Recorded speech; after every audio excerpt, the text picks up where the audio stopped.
How are my Kings fans doing? Hopefully well. I feel like I haven't talked to you guys here on this platform in a long time. I usually talk to you guys on Instagram, but it's all good. I'm here to give you guys my thoughts on the next Kings head coach. It comes down to three. I'll be very real with you guys. I never lie. I'm never fake. That is one thing about me. I don't have an ounce of lying inside of me. I am not pleased. I'm not happy with the final three candidates. But sometimes you just got to roll with the punches because it's the Kangs. And yeah, man, you just got to make the best of it. As a Kings fan growing up, we've all suffered enough. And it's it comes down to, okay, am I gonna not watch the team complain? Those aren't real options. Some people may say on Twitter, I'm not gonna watch this team if they hire Mark Jackson. I'm not gonna watch this team if they hire Steve Clifford, Mike Brown. Y'all lying to yourselves. We all know you're gonna keep watching the Kings because we're sick-minded like that. And loyalty is not a thing that just goes away. So I want to talk about this video that's been surfacing all over the internet, and that's Mark Jackson's interview last year on the Shannon Sharp YouTube channel. And yeah, I haven't watched it, but let's do it together. Here we go. Why doesn't he get a call when these head coaching vacancies Mhm. open up? Why isn't Mark Jackson? They hear you speak and you talk the game and you can relate to the players. Why isn't Mark That is Jackson one thing. currently That is one employed as thing an NBA that he head can do. I don't know. That's the full answer. I don't know.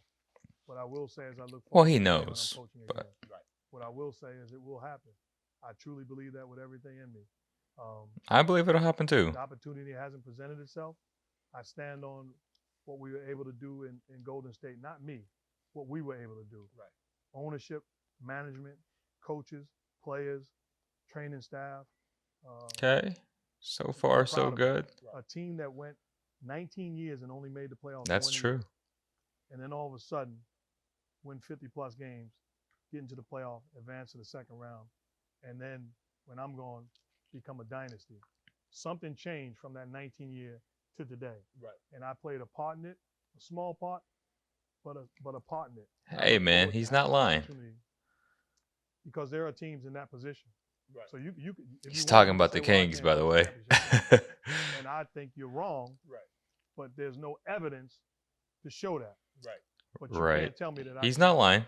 He's not lying. Turning a team that I don't think he can coach one, made the playoffs one time in but 19 there's no years. I've evidence seen for that teams yet.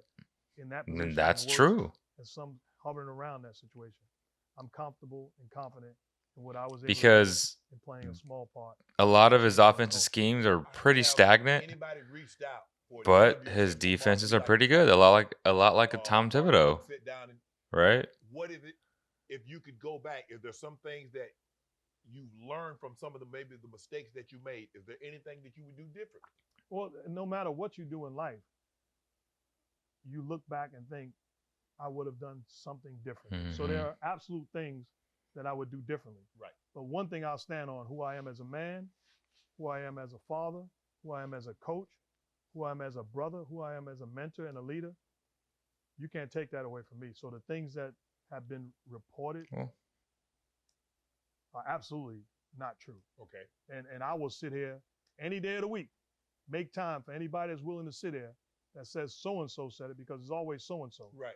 Do me a favor and get so-and-so in front of me, because I'll meet them and we can have a discussion. Right. Okay. I like that. The one person that knows whether I can coach or can't, the one person that absolutely knows that is Steve Kerr. Right. Because he took over the job. Right. And when you take over a job, you knew whether it was a good situation, a bad situation, you know the habits. And to Steve Kerr's credit, who is an all-time great coach that has done an incredible job with the Golden State Warriors, I got nothing but respect, appreciation, and admiration for Steve Kerr. He has shown me nothing but respect. Right. And he has testified on behalf of the job that he stepped into. Well, that should be enough right there to get you, at least to get you an interview in the door. Why are you looking me up and down like I'm doing a hire? The man, I mean, Greg Popovich That's true, did. man. I gotta They go get an stop interview. hating like that, I'll tell but you this this, man though. deserves a second The chance. one place I don't want to be Right. is outside the will of God. So I'm perfectly fine with where I am, and Right. I trust and believe that it all work out. Well, if that's what you believe, I hope. I hope, because I think you're too good. I think you're too good of a. I think you're too good of a man. The coaching aspect, I think you need to be a good man to be a good coach. You're too good of a man not to be coaching. Your resume should speak for itself. I've seen coaches with worse resumes get opportunity after opportunity. That's And true, bro. what you was able to do with Golden State to build that, and all of a sudden they're like, "Nah, we good. He good. He had a 4-year, 5-year run, and that's it." It'll work out. Well, I truly believe that. Okay, so what we heard were a lot of positive things. I feel like he's in the right state of mind if, in fact, he does get a second chance, albeit with the Kings or with the Lakers or with another organization. He talked about how the Warriors were terrible, which is a fact, and he really helped them find themselves as an organization and, as he called it, a dynasty. There's nobody on earth that can question that this is a clear dynasty, and he had a big part to do with it. Obviously, he paid homage and respects to Steve Kerr, but when you take over a team, you do notice habits, and nobody can really deny that the habits were positive and were going in the right direction, right? Whether you want to buy into, which I've been very guilty of buying into the, Mark Jackson is this, and that.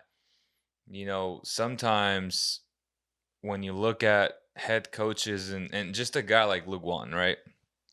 He had no business getting that Kings job, but he did. He did, right? Um, he was a hot commodity right after Golden State. The Lakers hired him. It did not work out. Then the Kings hired him right away. And you have to question a lot of different things. And he's not the only guy, but he's the first guy that comes to mind when you think about guys who receive second and third chances. And Mark Jackson, I'm not the biggest fan of his offensive schemes. I never have. He hasn't received a second chance. And you hear all the speculation, all the rumors. He talked about it. Whoever that person is, he says, she said, he will gladly talk about it. And, as a Kings fan, that gives me hope because maybe some things are blown out of proportion a lot of the times, right? And I'm not here to justify the things that potentially were said by Mark Jackson. There's a lot of stuff out there on the internet saying that he said this, Andre Iguodala said this about him, but then you're like, okay, well, Draymond Green and Steph Curry swear by him that he's a great person, a great coach, and it's always a he said, she said, and I do agree.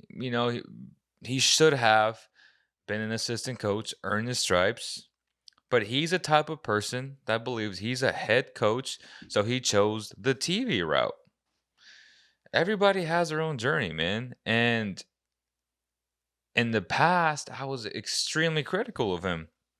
Now, I'm not vowing for the Kings to hire him. I'm vowing for the man to get a second chance, whether that be in Sacramento, in LA. I don't know. And I've had a change of heart because when you truly think about it, as a man of God myself, everyone deserves a second chance. He hasn't received a second chance yet. Whether you believe that he said this and he did that, nothing that he's done is criminal. At the end of the day, nothing that he's done is criminal. It's all people always go back to what? They fall back on their own individual truth. You live by your own individual truth. And sometimes that could be to your benefit, and sometimes it could truly hurt you, and it could skew how you view certain things, right? In life, we truly live, we hate to be told, live this way, do this, do that. Okay? That's just the reality of the situation that us humans with a lot of egos want to live under by. But at the end of the day, if you believe in God, the Almighty, who gives us life, gives us air to breathe every single day, that as soon as we open our eyes, that we can't be so judgmental and be like, okay, well, this man doesn't deserve a second chance. I mean, he won a lot in Golden State. It's not like he was a flop, okay? And I've said hell no, Mark Jackson, for a long time. But at this point, with the three finalists, right? It's Steve Clifford, which I hope they don't, because that's a man that's gotten second and third chances and just hasn't really capitalized. He's been a good head coach for sure. But I just don't think that he's able to adapt to 2022 basketball players. And that's a real thing. Okay. You got Mike Brown, who deserves another, what would this be? Third chance? I forget. But he's had second chances, right? Mark Jackson hasn't. And my list goes like this: Mike Brown, Mark Jackson, and that's it. It's between those two guys. Steve Clifford won't get the job. Steve Clifford will not get the job, as he should not get the job. Okay? It comes down to two guys. Again, not my favorites, but these were the cards that Kings fans are dealt. And now you just got to really think about, okay, who is the best fit? This team needs structure. Mark Jackson provides that. This team needs to play better defense. He's known to be a defensive minded coach. The Warriors are top 10. Obviously, they had the right players and personnel.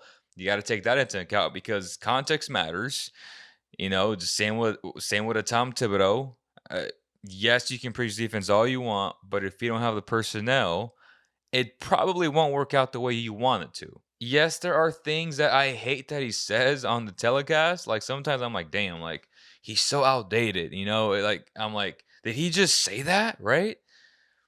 But when you truly think about it, I can't lie to you guys, man. Like I have to stop being so judgmental about what happened, or we truly don't know if all these things that are surfacing on the internet are truly real. And when you sit back and you think about it from that perspective, then it's okay to give this man a second chance. Now again, Mike Brown, Mark Jackson, if he gets a job, I'm at the point where, okay, these are your last two guys. It's already been reported, Marc Stein, that Vivek has been really impressed with Mark Jackson. So that's a point for him. Mike Brown will interview, I believe, in person, or the second interview this upcoming week. So we'll probably have a decision next week. It's interesting, man. These are my thoughts. This is how I'm rationalizing the entire situation. Don't be too quick to judge. Give a man a second opportunity because he does deserve it, right? And as of today, I don't think, he talks about the potential of him being able to coach a championship team. That's up for debate. But at the end of the day, he's right. There is no evidence that he can or can't do it, right? It's just a matter of taste and what we know, what he says on the telecast. So we get an idea of where his mind is at. But at the end of the day, when he interviews with the Kings and he speaks his mind and he tells them the direction that he wants to head in, you got to be able to listen to it and really rationalize, okay, is this guy, shut off all the rumors, all the negativity. Is this guy the right guy for the next 3 years? Because at the end of the day, I was talking to my boy Andy, right, who has 2 million TikTok followers, by the way. Yeah, I should follow him. He brought up a great point, and he said they want to make the playoffs next year at all costs, which they should, because, well, it's been 16 seasons, and either Mike Brown or Mark Jackson have had success in their past, and these guys can be guys that can lead a team to the playoffs, break the drought, And then potentially, if it doesn't work out, if they can't get over the hump in the playoffs, then you go out and you hire your Ime Udoka type young coach that can elevate, right? Your Quinn Snyder type head coach, your Steve Kerr type head coach that can take a very good team and just elevate them. But right now, the Sacramento Kings need structure. I believe both Mike Brown and Mark Jackson can provide that, objectively speaking. I don't love either, but you got to choose one of these two because these are the finalists. And no disrespect to Steve Clifford. None. He's just not the guy. He's not. Let me know what you guys think, man. These have been my thoughts. I know I haven't really shared it with you guys. I've been just kind of silent, sitting back, reading comments from fans. We had a good thread on Instagram. I'm on Twitter just reading comments, and people go back and forth. They get political, they get religious about it. It truly comes down to giving Mark Jackson a second chance. It truly comes down to that. Whether or not they give it to him, he's going to get it. It's just a matter of who's taking that risk. Is it a risk? Who knows, man? Let me know in the comments below how you guys feel about this. Thank you guys so much for watching, and I'll see you guys on the next one.